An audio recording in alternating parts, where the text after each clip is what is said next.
আমরা আপনাদের জন্য নিয়ে এসেছি একটি নতুন চাকরির খবর। আপনারা যদি শুধুমাত্র উচ্চ মাধ্যমিক পাশ করে থাকেন তাহলে কিন্তু এই চাকরির জন্য আপনারা আবেদন করতে পারবেন। তো বন্ধুরা, এই চাকরি সংক্রান্ত একেবারে বিস্তারিত আমরা জেনে নেব আমাদের এই ভিডিওটিতে। তো চলুন ভিডিওটি দেখে নেওয়া যাক। চ্যানেলে নতুন হলে সাবস্ক্রাইব লেখাটিতে ক্লিক করে সাবস্ক্রাইব করুন, পাশে আসা বেল আইকনটিতে ক্লিক করে নোটিফিকেশন অন করে দিন আমাদের আপলোড করা ভিডিওগুলো নিয়মিত দেখার জন্য। এই মুহূর্তে আমরা এসেছি কলকাতা হাইকোর্টের অফিসিয়াল ওয়েবসাইটে। এই ওয়েবসাইটে আসার পর আমরা এই পেজটির একেবারে নিচের দিকে চলে যাব। এখানে গেলে কিন্তু আমরা দেখতে পাচ্ছি লেখাটি ব্লিঙ্ক করছে, লোয়ার ডিভিশন অ্যাসিস্ট্যান্ট নোটিফিকেশন।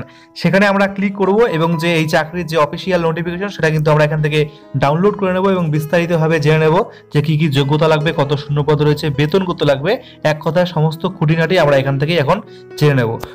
তো এখানে কিন্তু আপনারা দেখতে পাচ্ছেন যে 20 ডিসেম্বর 2018 তারিখে কিন্তু নোটিফিকেশন বেরিয়েছে। এখানে কিন্তু টোটাল 200টি শূন্যপদে লোয়ার ডিভিশন ক্লার্ক অর্থাৎ লোয়ার ডিভিশন অ্যাসিস্ট্যান্ট কিন্তু কলকাতা হাইকোর্টে নিয়োগ হতে চলেছে। এখানে যদি বেতনের কথায় আসি তাহলে বলা হয়েছে 5,400 থেকে 25,200 টাকা। তার সাথে কিন্তু আপনারা গ্রেড পে পেয়ে যাবেন 2,600 টাকা এবং তার সাথে কিন্তু অন্যান্য ভাতাগুলো রয়েছে। এবং এখানে ভ্যাকেন্সি অর্থাৎ শূন্যপদ কতগুলো রয়েছে ক্যাটাগরি ওয়াইজ কিন্তু এখানে চার্টের মাধ্যমে দেখানো হয়েছে। আপনারা ভালো মতো দেখে নেবেন যে কোন ক্যাটাগরির জন্য কত শূন্যপদ রয়েছে। এর পিডিএফ ফাইল কিন্তু আমাদের ভিডিও নিচে ডেসক্রিপশন বক্সে পেয়ে যাবেন। সেখানে ক্লিক করে পিডিএফ ফাইল ডাউনলোড করে কিন্তু আপনারা বিস্তারিতভাবে দেখে নিতে পারবেন সমস্ত বিষয়গুলি। এবার দেখে নেব আমরা বয়স কত লাগবে। বয়স কিন্তু আপনার 18 থেকে 40 বছরের মধ্যে হতে হবে এবং এই বয়স কিন্তু আপনার ক্যালকুলেট করা হবে 1 জানুয়ারি 2018 এই তারিখ অনুযায়ী। এসসি এসটি ক্যান্ডিডেটরা কিন্তু বয়সের ঊর্ধ্বসীমায় সরকারি নিয়ম অনুসারে 5 বছরের ছাড় পেয়ে যাবে।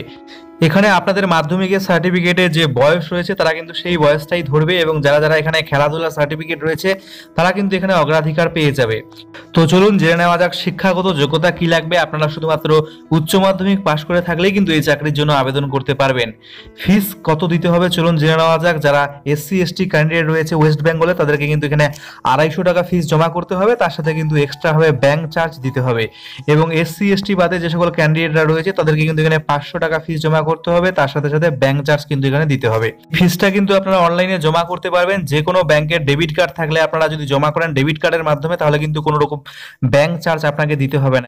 আপনি যদি চান তাহলে অ্যাপ্লিকেশন করার পর চালান ডাউনলোড করে নেবে এবং চালানের মাধ্যমে আপনি ফিসটা জমা করতে পারবেন। এখানে কিন্তু আপনি ইউনাইটেড ব্যাংক অফ ইন্ডিয়া গিয়ে আপনাকে ফিসটা তখন জমা করতে হবে। ডিস্ট্রিক্ট ওয়াইজ যে এক্সামিনেশন সেন্টারগুলো রয়েছে সেগুলো হলো হাওড়া, উত্তর 24 পরগনা, দক্ষিণ 24 পরগনা এবং কলকাতা। এবং সাব ডিভিশনের মধ্যে যে এক্সামিনেশন সেন্টার পড়ছে সেটা হলো শিলিগুড়ি, বহরমপুর অ্যাট মুর্শিদাবাদ, মেদিনীপুর সদর অ্যাট পশ্চিম মেদিনীপুর, বর্ধমান সদর অ্যাট পূর্ব বর্ধমান। এখানে কিন্তু প্রথমেই আপনাদের 100 নম্বরের প্রিলিমিনারি স্ক্রিনিং টেস্ট হবে স্টেজ 1-এ। তারপরে যারা যারা এখানে পাস করবে তাদেরকে স্টেজ 2-তে নেওয়া হবে কম্পিটিটিভ রিটেন টেস্ট, সেটা কিন্তু 300 নম্বরের হবে। এটাতে যারা পাস করবে তাদেরকে কিন্তু ইন্টারভিউ অর্থাৎ এখানে ভাইবা ভোকারতে ডাকা হবে, সেটা কিন্তু হবে 100 নম্বরের। আবেদন করার সময় যদি আপনি কোনো সমস্যায় পড়েন তাহলে আপনাদের সুবিধার জন্য কিন্তু এখানে কতগুলো মোবাইল নাম্বার, ইমেল আইডি দেওয়া রয়েছে। আপনারা এগুলোতে কিন্তু কন্ট্যাক্ট করে নেবেন, তাহলে কিন্তু তারা আপনার সমস্যার সমাধান করে দেবে। কিছু ইম্পর্টেন্ট ডেট কিন্তু এখানে দেওয়া রয়েছে।